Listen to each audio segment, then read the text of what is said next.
Hello दोस्तों, आपका हमारे YouTube channel science by SK में स्वागत है। आज हम फिर से लेके आए हैं class 12 physics most important question, जो कि 3 नंबर वाले महत्वपूर्ण प्रश्न हैं, जो कि संपूर्ण बुक से 3 नंबर वाले महत्वपूर्ण इम्पोर्टेंट क्वेश्चन लेकर आए हैं। तो आपके एग्जाम में कुछ ही समय शेष बचा हुआ है। तो चलिए आज का हम अपना पहला क्वेश्चन देखते हैं। तो फैराडे के विद्युत चुंबकीय प्रेरण संबंधी नियम लिखिए।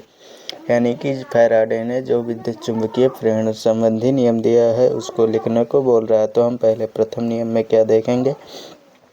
प्रथम नियम में जब किसी परिपथ से संबद्ध चुंबकीय फ्लक्स के मान में परिवर्तन होता है तो परिपथ में एक प्रेरित विद्युत वाहक बल उत्पन्न हो जाता है। यानी कि जब किसी परिपथ में विद्युत चुंबकीय फ्लक्स के मान में परिवर्तन होता है तो क्या परिपथ में एक प्रेरित विद्युत वाहक बल उत्पन्न हो जाता है तथा इसके कारण परिपथ में एक प्रेरित धारा उत्पन्न हो जाती है। यह धारा तब तक प्रवाहित होती है जब तक कि चुंबकीय फ्लक्स के मान में परिवर्तन नहीं होता है। यानी कि जो विद्युत धारा होती है वो तब तक प्रवाहित होती रहती है जब तक कि चुंबकीय फ्लक्स के मान में परिवर्तन नहीं हो जाता है।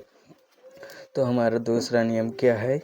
इस नियम के अनुसार प्रेरित विद्युत वाहक बल का मान चुंबकीय फ्लक्स में के परिवर्तन के ऋणात्मक दर के बराबर होता है। यानी कि जो प्रेरित विद्युत वाहक बल का मान होता है चुंबकीय फ्लक्स के परिवर्तन के ऋणात्मक दर के बराबर होता है। तो क्या बराबर होता है, प्रेरित विद्युत वाहक बल के मान के। तो अब हम चलते हैं अपने नेक्स्ट क्वेश्चन पर। हमारा नेक्स्ट क्वेश्चन क्या है।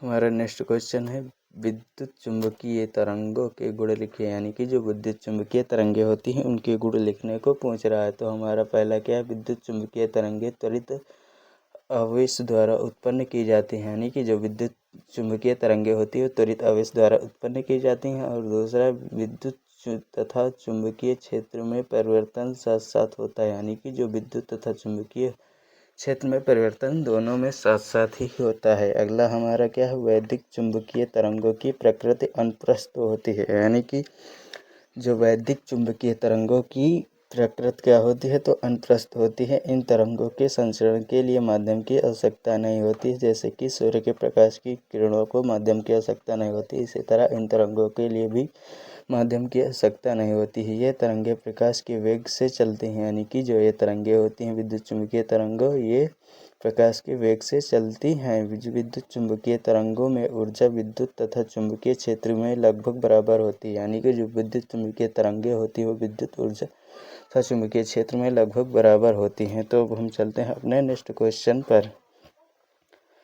हमारा नेक्स्ट क्वेश्चन है प्रकाश का परावर्तन किसे कहते हैं। परावर्तन के नियम लिखिए। जब प्रकाश किसी चिकनी तल पर गिरता है तो उसका अधिकांश भाग उसी माध्यम में वापस लौट जाता है। ये क्या है, तो हमारा ये चिकना तल हो गया। ये यहाँ पर पॉलिश किया हुआ होता है, ये इधर पॉलिश किया होता है, इस तरफ चिकना हमारा भाग होता है। तो यहाँ से जब किरण डाली जाती है, कोई भी प्रकाश की किरण, तो ये आपतित किरण हो जाती है। और जब इसी दिशा में जाती है तो ये परावर्तित किरण हो जाती है। यानी कि जब कोई प्रकाश की किरण किसी चिकने तल से टकराती है तो वह उसका अधिकांश भाग वापस लौट जाता है। तो यहाँ से ये वापस लौट रहा है। ये हमारा क्या हो गया, अभिलंब। ये आपतन कोण हो गया और ये परावर्तन कोण हो गया। आगे हम देखेंगे नियम क्या कहता है परावर्तन के। तो आपतित किरण, परावर्तित किरण तथा अभिलंब तीनों एक ही तल में होते हैं। तो ये आपतित किरण हो गई और ये परावर्तित किरण हो गया और ये अभिलंब, ये तीनों क्या हैं, तो तीनों एक ही तल में हैं। आपतन कोण सदैव परावर्तन कोण के बराबर होता है और जो आपतन कोण है वो परावर्तन कोण के बराबर होता है सदैव ही, यानी कि हमेशा। हम चलते हैं अपने नेक्स्ट क्वेश्चन पर। हमारा नेक्स्ट क्वेश्चन क्या है, प्रकाश का अपवर्तन किसे कहते हैं। अपवर्तन के नियम लिखिए। यानी कि जब प्रकाश एक पारदर्शी माध्यम से दूसरे पारदर्शी में प्रवेश करता है तो वह अपने मार्ग से थोड़ा विचलित हो जाता है। ये क्या है, तो ये विरल माध्यम हो गया और ये सघन माध्यम हो गया। जब प्रकाश आपतित किरण इधर से आती है तो अपवर्तित किरण इधर, यानी कि थोड़ा सा विचलित हो जाता है। अब देख सकते हैं ये सीधा ऐसे जा रही और ये इधर हो रही है, तो यहाँ पे थोड़ा सा विचलित हो जाती है। इसी घटना को प्रकाश का अपवर्तन कहते हैं। अपवर्तन के नियम कौन कौन से हैं, तो आपतित किरण पर अपवर्तित किरण तथा अभिलंब तीनों एक ही तल में होते हैं। ये अभिलंब हो गया आपको, ये तीनों एक ही तल में हैं। आगे हमारा क्या है, एक निश्चित तरंग दैर्ध्य के प्रकाश के लिए आपतन कोण की ज्या तथा अपवर्तन कोण की ज्या अनुपात नियत होता है, यानी कि इन तीनों की ज्या जो होती है वो नियत ही होती है। इसे स्नेल का नियम भी कहते हैं। तो इस नियम को क्या स्नेल का नियम भी कहा जाता है। तो हम आशा करते हैं आपको ये क्वेश्चन समझ में आ रहे होंगे। हम चलते हैं अपने नेक्स्ट क्वेश्चन पर। हमारा नेक्स्ट क्वेश्चन क्या है, पूर्ण आंतरिक परावर्तन किसे कहते हैं, यानी कि जो पूर्ण आंतरिक परावर्तन किसे कहते हैं, इसके लिए आवश्यक जो शर्तें होती है उनको लिखने के लिए बोल रहा है। ये भी 3 नंबरों में क्वेश्चन पूछा जाता है और बोर्ड एग्जाम में तो पूछा ही जाता है हर वर्ष। तो यदि सघन माध्यम में बने आपतन कोण का मान क्रांतिक कोण के मान से बड़ा हो जाए तो प्रकाश के माध्यम जाने के बजाय उसी माध्यम में वापस लौट जाता है। यानी कि क्या, यदि सघन माध्यम में बने आपतन कोण का मान क्रांतिक कोण के मान से बड़ा हो जाए तो क्या होता है, तो प्रकाश दूसरे माध्यम में जाने के बजाय उसी मार्ग में वापस लौट जाता है। यानी कि जिधर से आता है उधर ही वापस लौट जाता है। कब, जब क्रांतिक कोण का मान बड़ा होता है, तब इस घटना को प्रकाश का पूर्ण आंतरिक परावर्तन कहते हैं। अब हम आगे देखेंगे पूर्ण आंतरिक परावर्तन की शर्तें क्या क्या हैं। तो प्रकाश सघन माध्यम से विरल माध्यम में प्रवेश करता है, यानी कि प्रकाश सघन माध्यम से विरल माध्यम में प्रवेश करता है। आपतन कोण का मान क्रांतिक कोण से बड़ा होता है। हमारा नेक्स्ट क्वेश्चन क्या है, वर्ण विक्षेपण से आप क्या समझते हैं। वर्ण विक्षेपण का कारण लिखिए। जब श्वेत प्रकाश को प्रिज्म से गुजारा जाता है, यानी कि ये श्वेत प्रकाश है तो ये एक प्रिज्म हो गया। जब श्वेत प्रकाश को एक प्रिज्म से गुजारा जाता है तो अपवर्तन के बाद श्वेत प्रकाश अपने अवयवीय रंगों में विभाजित हो जाता है, यानी कि अपने अनेक रंगों में विभाजित हो जाता है। जैसे कि आप यहाँ पर देख रहे होंगे कितने रंग, अर्थात 7 रंगों की एक पट्टी बन जाती है। इस घटना को प्रकाश का विक्षेपण कहते हैं। यहाँ पर आप देख रहे होंगे 7 कलर बन गए हैं, किसके कारण, जब श्वेत प्रकाश को प्रिज्म से गुजारा गया है, तो इसे ही वर्ण विक्षेपण कहते हैं। आगे हमारा क्या है, वर्ण विक्षेपण का कारण। प्रिज्म के पदार्थ का अपवर्तनांक भिन्न भिन्न रंगों के लिए भिन्न भिन्न होता है, यानी कि जो प्रिज्म का अपवर्तनांक होता है वो भिन्न भिन्न रंगों के लिए भिन्न भिन्न होता है। इसी कारण वर्ण विक्षेपण की घटना होती है। तो अब हम चलते हैं अपने नेक्स्ट क्वेश्चन पर। हमारा नेक्स्ट क्वेश्चन क्या है, तरंगाग्र किसे कहते हैं। प्रकाश स्रोत की आकृति के आधार पर इसे कितने भागों में बांटा गया है। तो उत्तर क्या है,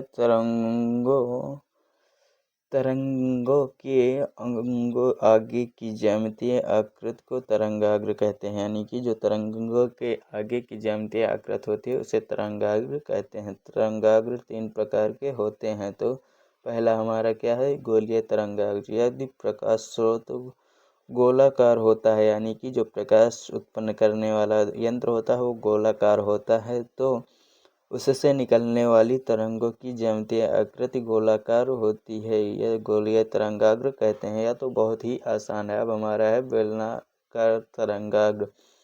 यदि प्रकाश स्रोत रेखीय हो तो स्रोत से निकलने वाली तरंगाग्र ज्यामितीय आकृति बेलनाकार होती है, इसे बेलनाकार तरंगाग्र कहते हैं। ये बहुत ही आसान है, सिर्फ आपको थोड़ा सा दिमाग लगाने की ज़रूरत है। अगला हमारा है समतल तरंगाग्र।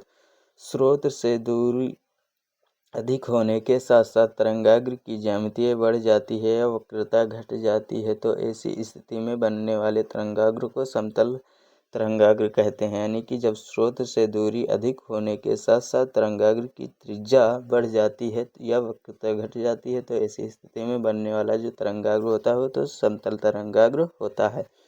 अब हम चलते हैं अपने नेक्स्ट क्वेश्चन पर। तो हमारा नेक्स्ट क्वेश्चन क्या है, व्यतिकरण किसे कहते हैं। व्यतिकरण कितने प्रकार का होता है तथा इसकी आवश्यक शर्तें लिखिए। जो कि व्यतिकरण, तो व्यतिकरण जब 2 या 2 से अधिक समान आवृत्ति की तरंगें एक ही दिशा में संचरित होते हुए अध्यारोपित होती हैं, तो इस घटना को व्यतिकरण कहते हैं। यानी कि जब 2 या 2 से अधिक समान आवृत्ति वाली जो कि तरंगें होती हैं वो एक ही दिशा में चल रही होती हैं, तो उससे अध्यारोपित होती हैं, तो इस घटना को क्या व्यतिकरण कहते हैं। व्यतिकरण दो प्रकार का होता है। समपोषी व्यतिकरण, यानी कि जो समपोषी व्यतिकरण होता है उसमें क्या होता है, जब दो या दो से अधिक समान आवृत्ति की तरंगों में व्यतिकरण की घटना इस प्रकार होती है कि स्रंग स्रंग से तथा गर्त गर्त से मिलते हैं, तो इसे समपोषी व्यतिकरण कहते हैं। यानी कि जैसे ये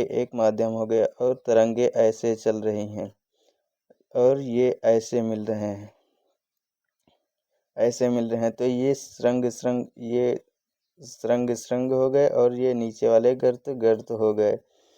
तो यही बोल रहा है इसमें, जब दो या दो से अधिक समान आवृत्ति वाली जो तरंगे होती हैं, तरंगों में व्यतिकरण की घटना इस प्रकार होती है कि श्रृंग श्रृंग, यानी कि ये श्रृंग श्रृंग हो गए से तथा गर्त गर्त से मिल रहे हैं, यानी कि यहाँ गर्त गर्त से मिल रही हैं, तो इसी को समपोषी व्यतिकरण कहते हैं। अगला हमारा है, जब दो या दो से अधिक समान आवृत्ति वाली तरंग व्यतिकरण की घटना इस प्रकार होती है कि श्रृंग गर्त से मिल रहे हो, तो इसे विनाशी व्यतिकरण कहते हैं। यानी कि जब यहाँ पर कैसे हो रहा हो, इस प्रकार, यानी कि ये एक श्रृंग हो गया और ये ऐसे मिल रहा हो, ऐसे करके ऐसे मिल रहा हो, तो ये श्रृंग गर्त से मिल रहा है, तो इसे ही विनाशी व्यतिकरण कहते हैं।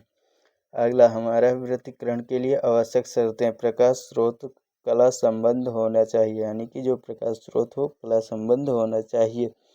दोनों तरंगों की आवृत्ति अथवा तरंगदैर्घ्य बराबर होनी चाहिए, जो कि दोनों तरंगे हों उनकी तरंगदैर्घ्य बराबर होनी चाहिए।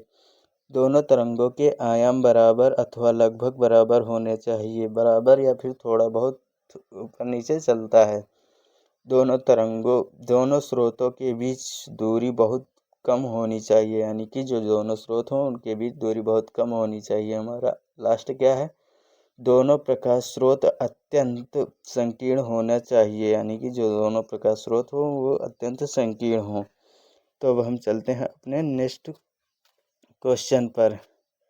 हमारा नेक्स्ट क्वेश्चन क्या है, ये तो बहुत ही इम्पोर्टेंट है, ये हर बार लगभग बोर्ड एग्जाम में पूछा ही जाता है।